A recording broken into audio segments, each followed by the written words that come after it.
ஹே hello good morning friends. இன்றைக்கி Monday, வீக்கெண்டை முடிஞ்சு ஆஸ் யூஷுவல் நம்மளோட ஒர்க்காக ஸ்டார்ட் ஆகியாச்சு. மார்னிங் 6 o'clock எழுந்தாச்சு. க்ரீன் டீயோட நம்ம வேலையும் ஸ்டார்ட் பண்ணிட்டோம்.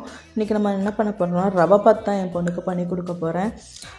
என் பொண்ணுக்கு அன்றைக்கி நான் ரவை உப்புமா பண்ணி கொடுத்தேன். அவள் ரவை உப்புமா அப்படி தான்ன்றது தெரியாமே சாப்பிட்டுட்டு அவன்கிட்ட ஒரு வார்த்தை கேட்டான், இது என்னதுமா டேஸ்ட்டாக இருக்குது அப்படின்னா. ரவை உப்புமா பாப்பா சாப்பிடு அப்படின்னு.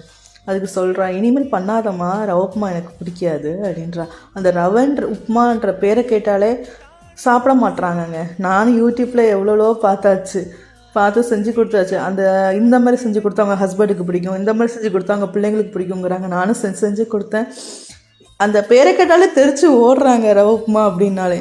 சரி, நம்ம அடுத்த வேலையை ஆரம்பிக்கும்னு சொல்லிட்டு ரவை பாத் பண்ணி கொடுத்துட்டு தயிர் சாதமும் ஊறுகாவும் பாகக்காவும் வச்சு ஜீனியும் வச்சு அனுப்பிச்சி விட்டாச்சு. என் பொண்ணு அவங்க அப்பாட்ட பேசிகிட்டே பூஸ்ட் குடிச்சிட்டு இருந்தா. அவங்களுக்கும் டீ ரெடி ஆயிடுச்சு, அவங்களுக்கும் கார் வந்தாச்சு, அனுப்பிச்சி விட்டாச்சு. என் ஹஸ்பண்டுக்கு என்ன பண்ணேன்னா காலையில் சப்பாத்தியும் ஆனியனும் முட்டையும் போட்டு ஆனியன் நல்லா வதக்கிட்டு எக்கை பாயில் பண்ணி அவங்களுக்கு தொக்கு மாதிரி ரெடி பண்ணியிருந்தேன். காலையில் அவங்க சாப்பிட்டாங்க. கொடுத்து விட்டது ஓட்ஸ் கஞ்சி தான் கொடுத்து விட்டேன்.